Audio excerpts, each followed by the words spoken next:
I want you to understand something before I tell you this story. When a man signs up to serve his country, he does it knowing he might not come home. He accepts that risk. What he doesn't accept, what no man should ever have to accept, is coming home to find his wife moaning another man's name in the bed they shared for 12 years.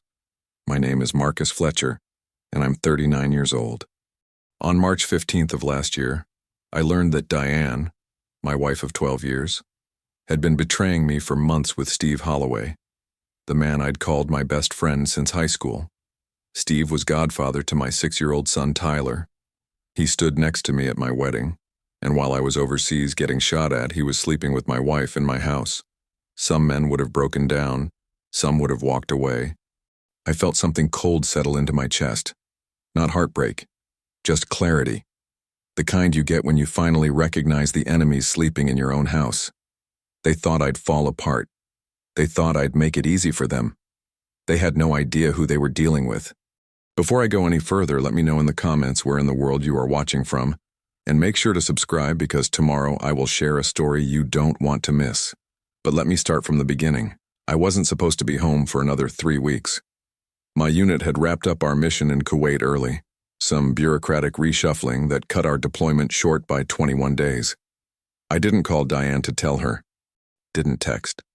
I wanted to see Tyler's face when I walked through that door. Wanted to see him light up the way he always did, running at me full speed, screaming, "Daddy!" The cab dropped me off at 2:47 in the afternoon. Tyler was playing in the front yard with his action figures, little plastic soldiers I'd sent him from overseas. When he saw me step out of that cab with my duffel bag, his whole face transformed. Pure joy. The kind that makes every miserable day in the desert worth it.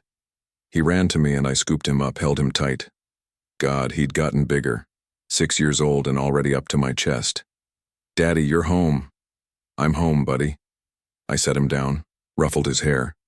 "Where's Mommy?" And that's when Tyler pointed at the house, at our bedroom window on the 2nd floor. "Mommy's in there with her friend." I felt my chest tighten. "Her friend?" "Yeah. Uncle Steve, he comes over a lot when you're gone. They always go upstairs to talk." Uncle Steve, Steve Holloway, my best friend since we were 16, best man at my wedding, godfather to my son. I told Tyler to stay outside and play, told him Daddy needed to talk to Mommy about something important. Then I walked into my house with the same measured calm I used when clearing buildings in Fallujah. I could hear them before I reached the stairs. The sounds coming from my bedroom made my jaw clench so hard I thought I'd crack a tooth. I didn't kick the door in. I opened it slowly, quietly, stood there in the doorway in my desert fatigues, my duffel bag still over my shoulder. Diane screamed first, scrambled for the sheets like they could somehow undo what I was seeing. Steve, that coward, actually fell off the bed trying to get away from me. "Marcus!" Diane's voice was shrill, panicked. "Oh my God, Marcus, this isn't what?"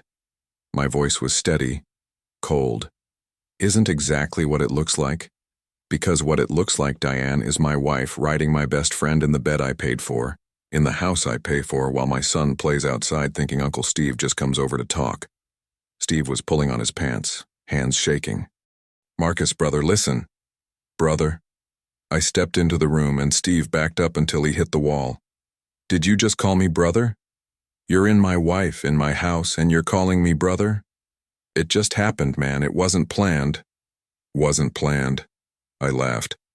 It wasn't a nice laugh. "Tyler says you come over a lot." "How long, Steve? How long have you been screwing my wife while I was overseas getting shot at?" Diane was crying now, clutching the sheet to her chest. "Marcus, please, let's just talk about this." "Talk?" I turned to her, and she flinched like I'd raised my hand. I hadn't. I wouldn't. But my voice was a weapon, and I used it. "You want to talk? Fine. Let's talk about how I spent the last 6 months in 120-degree heat, missing my son's birthday, missing Christmas, missing every single moment of his life, because I trusted you to hold this family together. Let's talk about how I called you every week, and you told me you loved me, told me you missed me while this piece of garbage was warming my side of the bed. It wasn't like that. Then what was it like, Diane? Explain it to me. Steve tried to edge toward the door. I'm gonna go, man. Let you too. You're not going anywhere. I blocked his path, and he stopped cold. You're going to stand there and face what you did. You're going to look me in the eye like a man, Steve, because that's the least you owe me. His eyes dropped to the floor. That's what I thought. I turned back to Diane. I want you to hear this clearly because I'm only going to say it once. This marriage is over. I'm filing for divorce and I'm taking full custody of Tyler. You can't. I can. I will. And you're going to let me, because if you fight me on this, I will make sure everyone knows what kind of mother you are. Your parents, your sister Juliet, your boss. Everyone. Marcus, please, I'll do anything. You'll do exactly what I tell you to do. I looked at Steve one last time. Get out of my house. And Steve, we're not done. Not by a long shot. He ran. I watched him flee out the front door, half-dressed, stumbling down the steps. Then I turned back to Diane. You lost the right to negotiate when you let him into our bed. That night, I moved Diane into the guest room. Didn't ask. Didn't discuss. Just told her to pack what she needed and get out of our bedroom. She tried to argue, started crying, saying we needed to talk, needed to work through this. I didn't answer, just stood there until she gathered her things and left. I slept in the master bedroom alone, changed the sheets first. Couldn't stand the thought of lying where they'd been. The new sheets were cold and unfamiliar, but at least they were clean. Diane came to me twice that night. The first time was around midnight. She knocked softly, then opened the door without waiting for permission. Stood there in her nightgown, mascara streaked down her face. Marcus, please. We can fix this. I know I made a mistake, but I love you. I love our family. It'll never happen again, I swear. You should have thought about that before. Marcus, get out. She came back again at 3 a.m. Same routine, same tears, same promises. You should have thought about that before. I didn't raise my voice either time. Didn't need to. She got the message. The next morning, March 16th, I called Gerald Washington. Gerald and I went back to our second deployment, Fallujah, 2009. An IED hit our convoy, flipped his Humvee, set it on fire. I pulled him out through a shattered window while rounds pinged off the armor plating. He told me more than once that he owed me his life. Now he was a family law attorney in Richmond. Good one, too. Marcus Fletcher, he answered. To what do I owe the pleasure? I need full custody of my son, I said. And I need the divorce to be brutal. The line went quiet for a second, then, what happened? Came home early from Kuwait. Found my wife in bed with my best friend. Jesus. You got photos? Evidence? Not yet. But I will. Get me more than I caught them. Get me texts, emails, anything that shows a pattern. Judges want documentation. I'll get it. Good. And Marcus? I'm sorry, brother. You didn't deserve this. No, I said. I didn't. Over the next week, I became a ghost in my own house. Diane tried to maintain some kind of normalcy around Tyler. Made his breakfast, packed his lunch, asked him about school. I let her do it, not for her sake, but for his. Tyler didn't need to see his world fall apart all at once, but when Tyler was in bed, I went to work. Diane's phone had a 4-digit passcode. I'd watched her type it in 100 times. Our wedding anniversary. She'd never bothered changing it. I waited until she was asleep, then took the phone into the bathroom and locked the door. 5 months. 5 months of texts going back to October, right after I'd deployed. I miss you already. Can't wait to see you tomorrow. When are you coming over? Explicit photos. Her. Him. Both of them. Love notes that made my stomach turn. You make me feel alive again.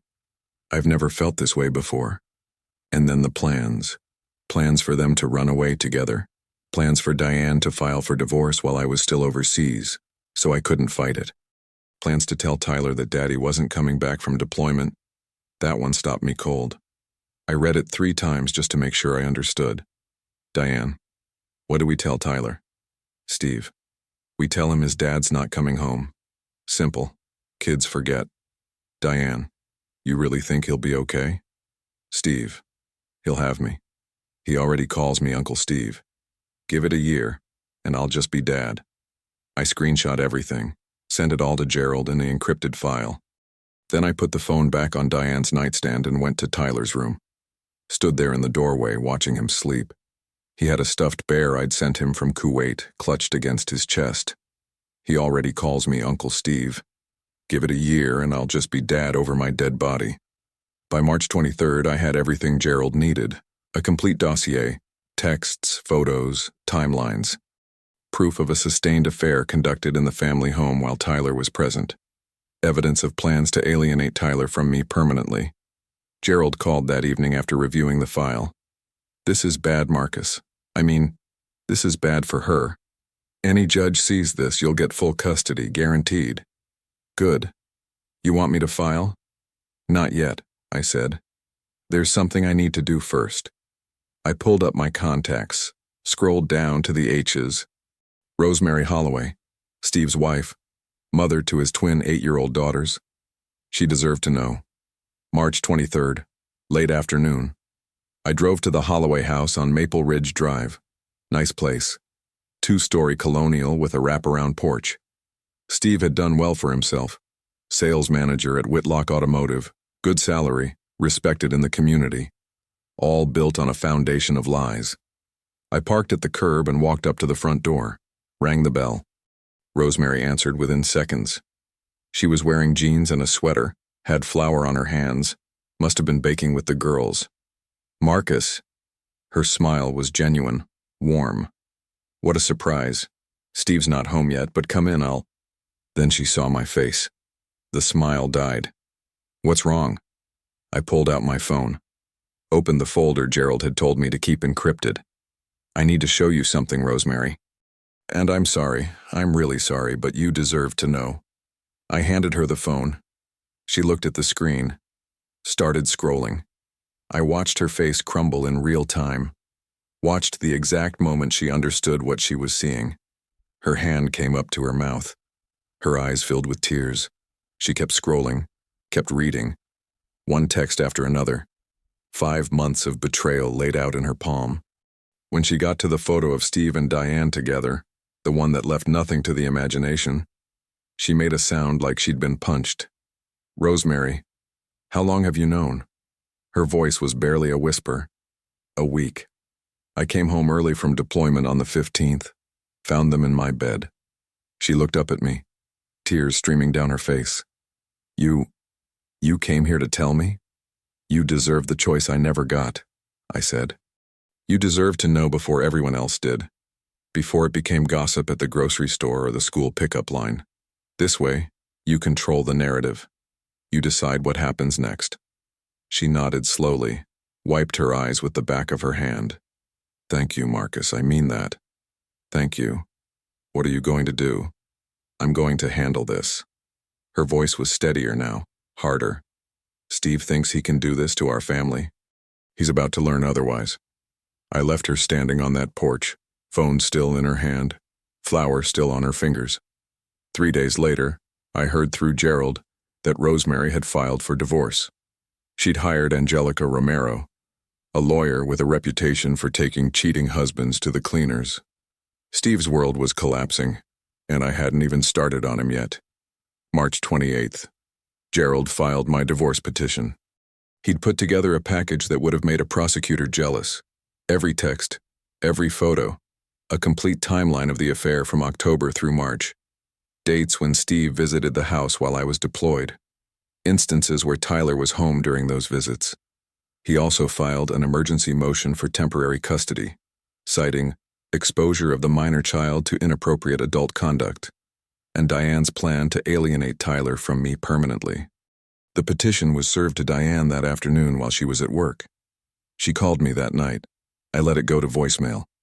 Marcus, please, we need to talk about this. You can't just... This isn't fair. I made a mistake, but you can't take Tyler away from me. Please call me back, please. I deleted the message. April 2nd. Gerald called. Hearing set for April 10th. Judge Eleanor Wright. You know her? By reputation. She's fair, but she's got zero tolerance for parents who put their kids in bad situations. And Marcus? Diane's lawyer is Todd Hansen. Who's that? Bargain basement family law guy. Barely past the bar. He's going to walk in there thinking he can paint you as the absent military husband and Diane as the lonely, neglected wife. Can he? Gerald laughed. It wasn't a nice laugh. Not with what we've got. Not even close. Good. But Marcus, listen to me. Diane's going to fight dirty. She's going to cry. She's going to make herself the victim. You need to be ready for that. I've been ready since I stood in that doorway and watched my best friend fall off my bed, I said.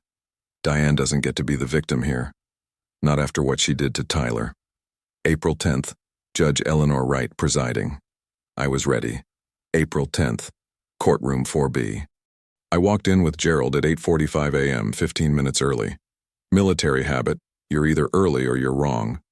Gerald carried a leather briefcase.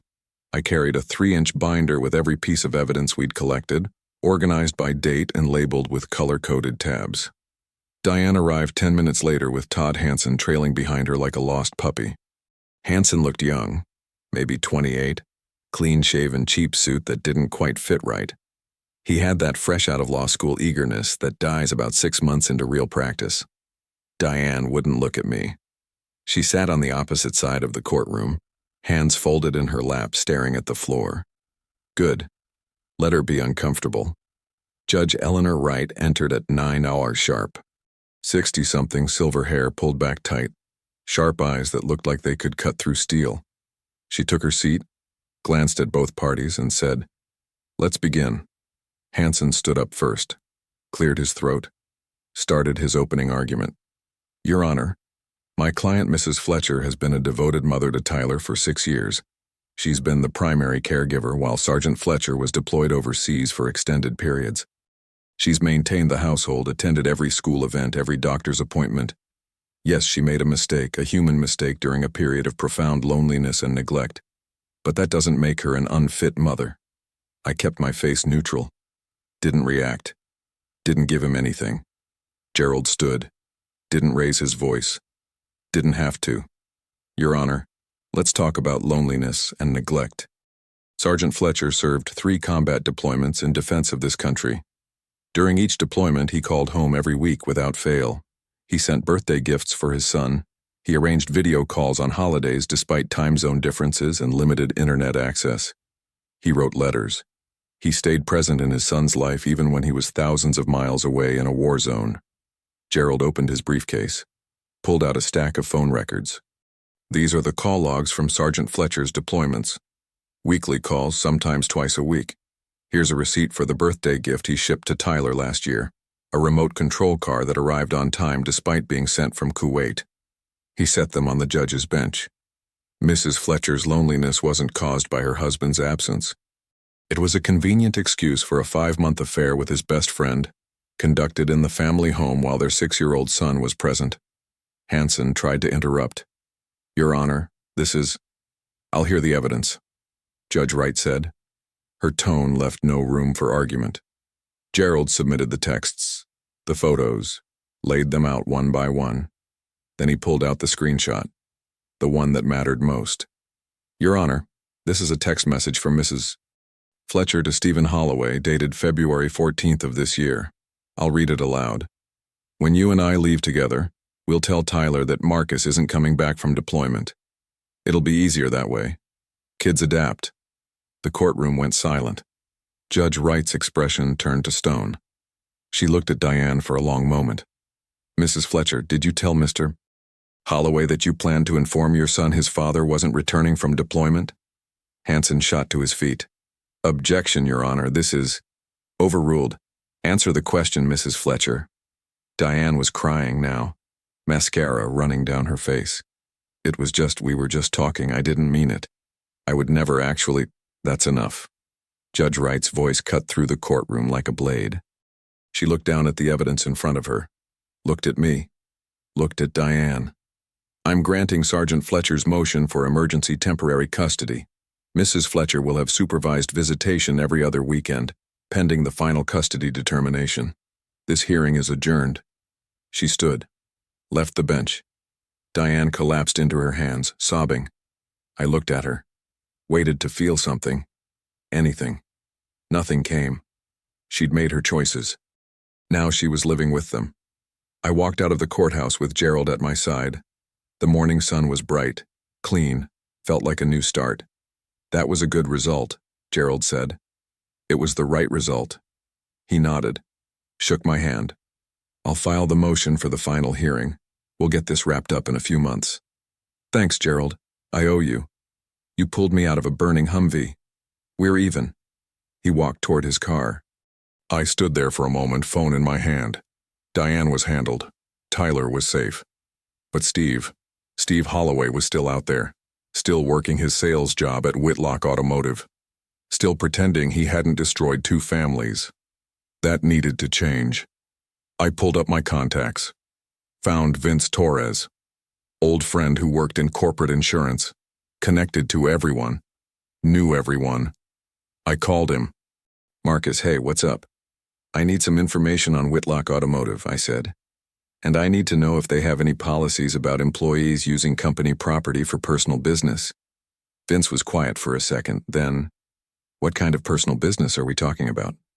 The kind that involves a sales manager using his company car to drive to his best friend's house and sleep with his best friend's wife. Vince whistled low. Yeah, I can make some calls. Good, I said.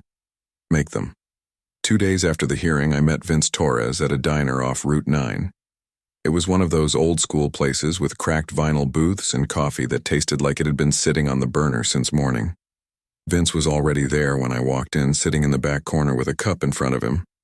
He stood up when he saw me, shook my hand. Marcus. Good to see you. You too, Vince. We sat down. The waitress came over, older woman with tired eyes and a name tag that said Betty. I ordered coffee, black. Vince waited until she walked away. So, he said, Whitlock Automotive. You want to tell me what this is about? I told him everything, the deployment, coming home early, finding Diane and Steve in my bed, the texts, the plans they'd made to tell Tyler I wasn't coming back. Vince's face went hard. Steve Holloway, he said. Your best friend since high school. Was, I said. He's nothing now. Vince nodded slowly. And you want to know if Whitlock knows he was using company property for this? That's exactly what I want to know. Vince pulled out his phone. Made a call right there at the table. Hey, Danny, it's Vince Torres. Yeah, good. Listen, I need some information on Whitlock Automotive, specifically their vehicle use policy for sales staff. Right. Yeah, I'll hold. He covered the phone with his hand, looked at me. Danny Morales works in fleet management. If Steve was using a company car off the clock, Danny'll know. 2 minutes later, Vince hung up. Company cars are for business use only. Lunch breaks included. They're supposed to stay local. If Steve was driving that car to your house in the middle of the workday, that's a violation. Can you prove it? Do you still have the texts? I pulled out my phone, showed him the screenshots. There were 3 where Steve bragged about taking the company ride to see Diane, mentioned lunch breaks, mentioned the address. Vince smiled. It wasn't a nice smile. That'll do it, he said. Now let me make another call. This time he stepped outside. I sat there drinking my coffee, watching him through the window. He was on the phone for 5 minutes. When he came back in, he was grinning. Albert Whitlock, Vince said. Owner of the dealership, ex-Marine. Runs his business on old-school principles. Honor, loyalty, all that. He's also got a strict policy about employees abusing company resources. He'll care about this? Marcus, he's an ex-Marine who just found out one of his sales managers was using dealership property to screw another Marine's wife while that Marine was deployed. Yeah, he'll care. Can you get me a meeting? Already done. Tomorrow, 10 a.m. The next morning, I walked into Albert Whitlock's office with the evidence on a thumb drive. Albert was in his 60s. Tall, military posture. The kind of man who built his business on handshakes and kept his word even when it cost him. He stood when I entered, shook my hand. Sergeant Fletcher, Vince told me what happened. I'm sorry. Thank you, sir. He gestured to a chair. I sat. He sat across from me. Show me what you have. I handed him the thumb drive. He plugged it into his computer. Spent 10 minutes reading through the texts. His jaw tightened with every page. When he finished, he closed the laptop. looked at me. Steve Holloway used a company vehicle to conduct an affair with your wife while you were serving overseas. Yes, sir. And he bragged about it in writing. Yes, sir. Albert stood, walked to the window, looked out at the dealership lot. I'm an ex-Marine, Sergeant. I don't tolerate dishonor. And I sure as hell don't tolerate a man who betrays a brother in arms. He turned back to me. Steve Holloway is fired. Effective immediately. No severance, no reference. He'll be escorted out today. I allowed myself one small smile. Thank you, sir. On April 15th, Steve was fired from Whitlock Automotive. Security escorted him out with a box of his belongings. No explanation beyond policy violation. No chance to say goodbye to his co-workers. I heard about it from Vince. He called me that afternoon. It's done, Vince said. Steve's out. Good. And it was good. Because Steve had lost more than a job. He'd lost his wife. Rosemary's lawyer, Angelica Romero, was bleeding him dry with alimony and child support demands. He'd lost his reputation. He'd lost everything. Just like he deserved. During those weeks, I focused on Tyler. I took leave from my job at the VA. Stayed home full-time. Tyler and I built new routines. Morning cartoons while I made breakfast. Afternoon bike rides through the neighborhood. Bedtime stories where the good guys always won. Tyler asked about Diane sometimes. Asked when Mommy was coming home. I told him the truth. Mommy lives somewhere else now, buddy, but you'll see her on weekends. He accepted it. Kids are resilient that way.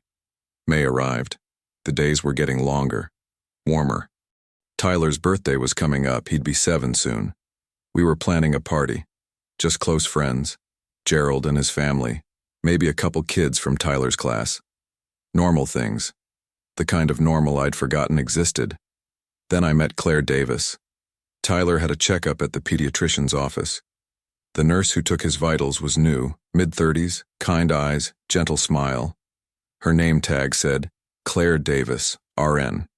She noticed my wedding ring was gone. After the appointment, she found me in the waiting room. I don't usually do this, she said, but would you like to get coffee sometime? I looked at her. Really looked at her. She wasn't Diane. Wasn't trying to be. Just a woman asking a question. Yeah, I said. I'd like that. 3 days later, we met at a coffee shop on Main Street. Claire ordered a latte. I ordered black coffee. We sat by the window.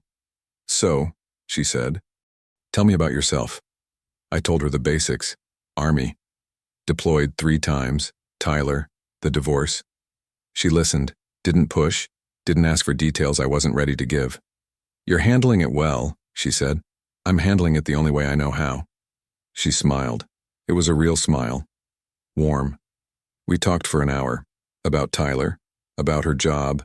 About nothing important and everything that mattered. When we left, I realized something. I was smiling. For the first time in weeks, I was smiling. On May 28th, Gerald called me. I was at the park with Tyler, watching him chase other kids around the playground. When I saw Gerald's name on the screen, I stepped away from the bench. What's up? We've got a problem. Gerald's voice was tight. Diane's got a new lawyer. I felt my jaw clench. Who? Bill Hendricks, high-powered, expensive. He filed a counter motion this morning. What's the motion? She's claiming you're alienating Tyler, says you're poisoning him against her. She's demanding 50-50 custody. I watched Tyler on the swings, watched him laugh. When's the hearing? June 3rd, Judge Wright again. That's 6 days. I know. Marcus, listen to me. Diane's going to lie. She's going to paint you as the villain. Hendricks is good. He's going to make this ugly. Let him try. I need you ready for battle. I'm always ready. The next 5 days were methodical. Gerald and I reviewed every piece of evidence, every text, every photo, every witness statement. We prepared for every argument Hendricks might make. I told Claire what was happening. She listened. Told me she'd be there if I needed her. Tyler didn't know. I kept him shielded.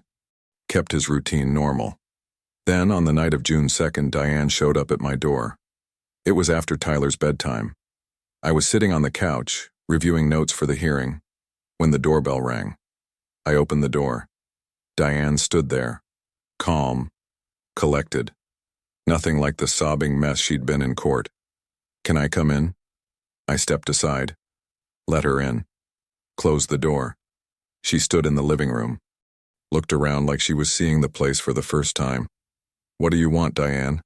She turned to me. "I want to make a deal. I don't make deals with people who betray me. Steve's gone. I haven't seen him in weeks. I ended it. You didn't end anything. His wife ended it. I ended it. You're just scrambling to survive." She stepped closer. "Marcus, please, just hear me out." I crossed my arms. Waited. "I'll sign over full custody. Primary residence. Final say on education, medical, everything. I'll take visitation every other weekend. Supervised or not, your choice." I kept my face neutral.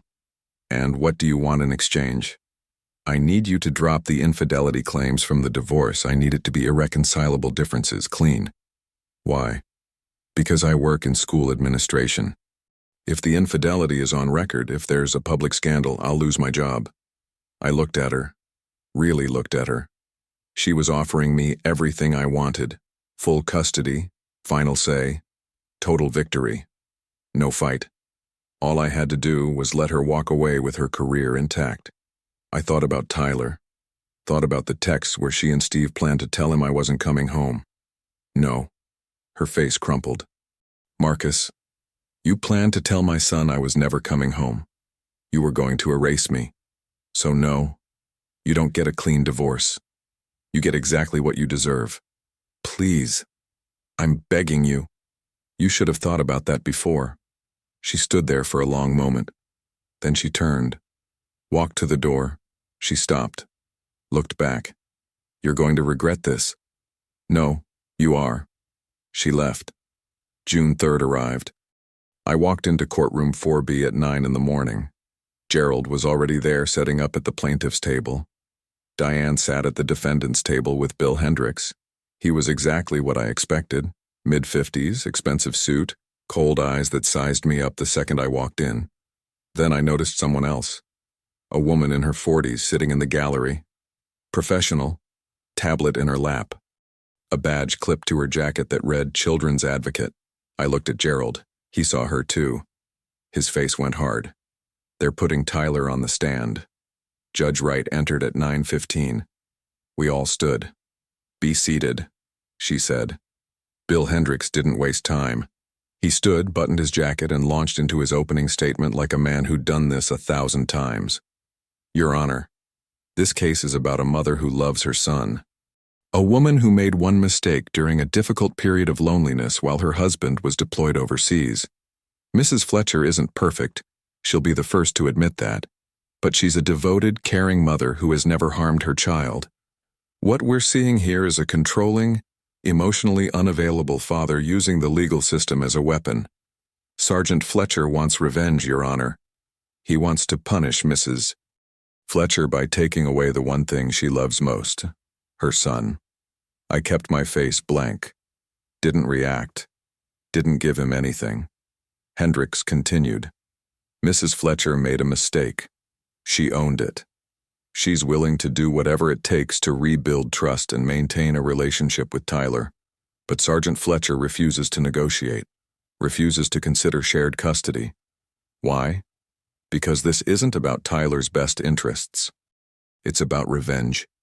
He sat down. Gerald stood. Calm. Measured. "Your Honor, Mrs. Fletcher didn't make one mistake. She conducted a 5-month affair with her husband's best friend in the family home while their 6-year-old son was present. She exchanged texts with her lover discussing plans to tell Tyler his father wasn't coming home from deployment. She conditioned Tyler to keep secrets about Uncle Steve's visits. This isn't about revenge. It's about protecting a child from a parent who's proven she'll put her own desires above his emotional well-being." Judge Wright looked at Hendricks. "Mr. Hendricks, call your first witness." The defense calls Tyler Fletcher. My chest went cold. Gerald stood immediately. "Your Honor, the plaintiff objects. Tyler Fletcher is 6 years old. Putting him on the stand would be traumatic and..." Overruled. Judge Wright's voice was firm. "I'll allow it, but Mr. Hendricks, tread carefully. A court officer, A woman in her 30s with a kind face brought Tyler in through the side door. He looked so small, so scared. He saw me. His eyes locked on mine. I nodded, tried to tell him it was okay without saying a word. The officer helped him into the witness chair. His feet didn't touch the floor. Hendricks approached. Smiled. The kind of smile you use on children. "Hi, Tyler. My name's Bill. I just want to ask you a few questions, okay?" Tyler nodded. "Do you love your mommy?" "Yes." "Does mommy take care of you?" "Yes." "Do you miss mommy?" Tyler's voice was quiet. "Yes." Hendricks turned to Judge Wright. "Your Honor, this child loves his mother. He misses her. Separating them serves no purpose except to punish Mrs. Fletcher." He sat down. Gerald stood, walked to Tyler slowly, gently. "Tyler, do you remember when Daddy came home from his trip?" Tyler nodded. "What did you tell Daddy when he got home?" "I said Mommy was upstairs with Uncle Steve." "Did Uncle Steve come to your house a lot when Daddy was gone?" "Yeah, he came a lot." "Did that make you feel confused?" Hendricks started to stand. "Objection." Judge Wright cut him off. "Overruled. Answer the question, Tyler." Tyler looked at me again, then at Diane. "Yeah," he said quietly. "I didn't know why he was there so much." Gerald's voice stayed soft. "Did Mommy tell you anything about Uncle Steve's visits?" "She said it was a secret." The courtroom went silent. Gerald turned to Judge Wright. "Your Honor, Mrs. Fletcher didn't just commit adultery. She made her son keep secrets. She exposed him to an ongoing affair and conditioned him to lie about it. That's not a mistake. That's a pattern of behavior that endangered this child's emotional well-being." Judge Wright looked at Diane for a long time. Diane was crying, silent, broken. Judge Wright spoke. "I've heard enough. Sergeant Fletcher is granted full custody of Tyler Fletcher. Primary residence, final say on all major decisions regarding education, medical care, and upbringing. Mrs. Fletcher will have supervised visitation every other weekend. After 6 months, if Mrs. Fletcher completes a parenting course and attends therapy, we can revisit the possibility of unsupervised visits." Diane broke, collapsed into her hands, sobbing. Hendricks looked stunned. The court officer led Tyler out. He turned, waved at me. I waved back. July 20th. Gerald's office, downtown. I signed the papers with the same steady hand I'd used signing deployment orders. Gerald slid the final page across his desk. "That's it. You're officially divorced. Infidelities on record? Front and center. Anyone who pulls this file will see exactly what Diane Fletcher did." I set the pen down, looked at the signature, Marcus J. Fletcher, and felt nothing. No relief, no satisfaction. Just done. "Thank you, Gerald. You earned this, brother. Every damn bit of it." I walked out of that office into bright summer sunlight, got in my truck, drove home to Tyler. The war was almost over. August rolled in hot and brutal. Diane's consequences came fast. Her employer, Central Valley School District, had seen the court filings. Infidelity with the husband's best friend, conducted in the family home while a minor child was present. The kind of scandal that makes parents uncomfortable. The kind that makes school boards nervous. They couldn't fire her, but they could reassign her. Diane went from school administrator, visible, respected, well-paid, to back office data entry. Half the responsibility, half the respect. No path forward. She moved into a one-bedroom apartment on the east side of town, the kind of place where the carpet smells like old cigarettes and the parking lot's got more potholes than pavement. Her parents stopped calling her. I heard that from Tyler. He'd tried to video chat with his grandparents and they'd asked to speak to me instead. Polite, distant. They'd always liked me better than they liked Diane. Then Juliet called. Diane's sister. The one who'd always been decent. The one who'd baked cookies with Tyler every Christmas. "Marcus, I needed to call. To apologize. On behalf of the whole family." I was in the kitchen, loading the dishwasher. Tyler was in the living room watching cartoons. "You don't need to apologize for her, Juliet. We had no idea. None of us. If we'd known." "I know you didn't. You're not responsible for what she did. Her voice cracked. We're ashamed of her. But we still love Tyler. We want to be part of his life if that's okay. I closed the dishwasher, leaned against the counter. Don't be ashamed for her, Juliet. Just be there for Tyler when he needs you, that's all I ask. Thank you, Marcus, you're a better man than... I'm just his dad, that's all I've ever been. Steve fared worse. Rosemary's lawyer, Angelica Romero, had been thorough. Brutal, even. Steve lost the house. Lost most of his retirement. Lost custody of his twin daughters except for every other weekend. Rosemary got primary residence, final say on everything, and enough alimony to make sure Steve would be broke for the foreseeable future. Without his job at Whitlock Automotive, Steve couldn't keep up with payments, couldn't afford a lawyer to fight back, couldn't do anything but take it. Last I heard, he was living in a motel off Highway 99, the kind with weekly rates and a neon sign that flickers at night. Working part-time at a lumberyard, hauling 2x4s for $12 an hour. I didn't go looking for that information. It came to me through Gerald, who'd heard it from Angelica, who had no problem sharing. Tyler started first grade in September. I took him shopping for his backpack. He picked one with superheroes. We bought new shoes, new clothes, all the supplies on the teacher's list. The morning of his first day, I walked him to the classroom. He looked up at me, nervous. What if the other kids don't like me? I knelt down. Eye level. They're gonna love you, buddy. You're smart, you're kind, and you've got the coolest dad in the world. He laughed, hugged me. I watched him walk into that classroom and I felt something I hadn't felt in months. Hope. I went back to work at the VA part-time. Mornings only so I could pick Tyler up from school every afternoon. The guys there knew what I'd been through. Military families talk, and they didn't pry. Just welcomed me back like I'd never left. Claire and I kept dating. Nothing rushed, nothing forced. She came to dinner at my place twice a week. Brought groceries, cooked with me in the kitchen while Tyler did homework at the table. She was patient, kind. Never pushed me to move faster than I was ready for. Tyler liked her. That mattered more than anything. Mid-September, Gerald called. Thought you'd want to know. Steve Holloway's officially broke. Can't make child support. Angelica's filing contempt charges. I was sitting on the porch. Tyler was riding his bike in the driveway. The sun was setting, painting the sky orange and gold. Good. That's it? Just good? I watched Tyler, laughing, free, safe. What else is there to say, Gerald? He's paying for what he did. That's all I wanted. Gerald was quiet for a moment. You won, Marcus. You know that, right? I know. We hung up. I sat there on the porch watching my son. Diane was alone in a one-bedroom apartment working a dead-end job, estranged from her family. Steve was living in a motel, broke and broken. And Tyler? Tyler was home. Safe. Loved. The war was over. I'd won. 1 year later, I woke up to 70 pounds of 7-year-old bouncing on my mattress. Dad, soccer practice. We're gonna be late.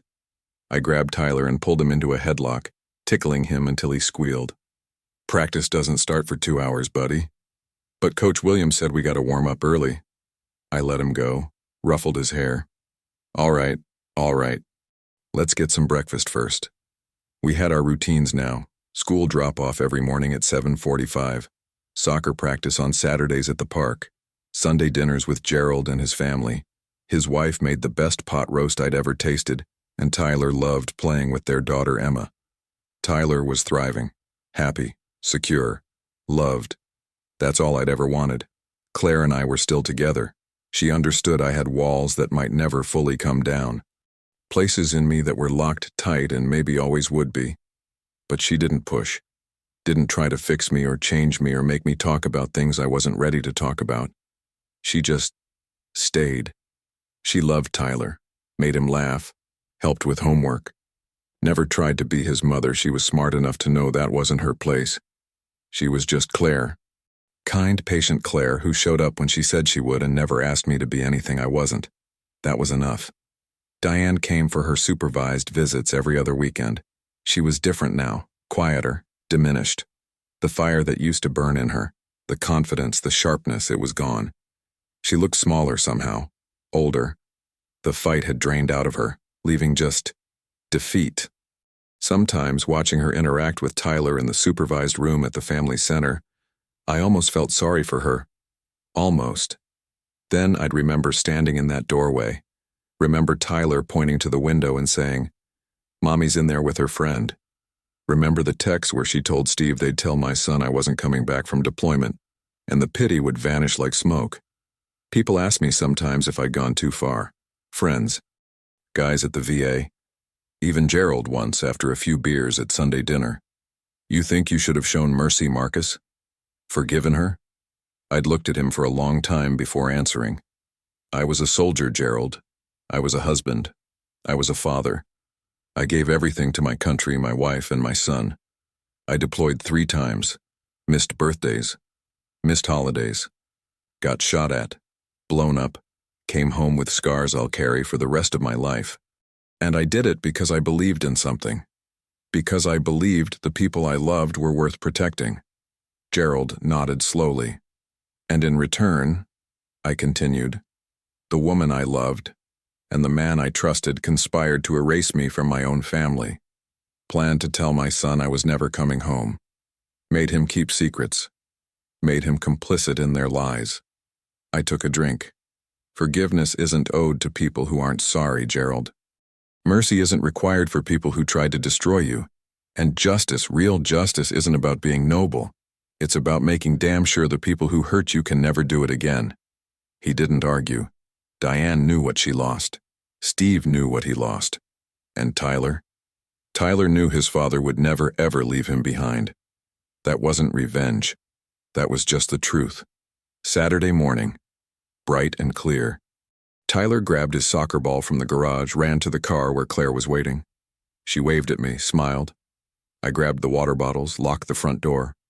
Tyler was bouncing on his toes, excited. "Dad, hurry up." I walked over, took his hand.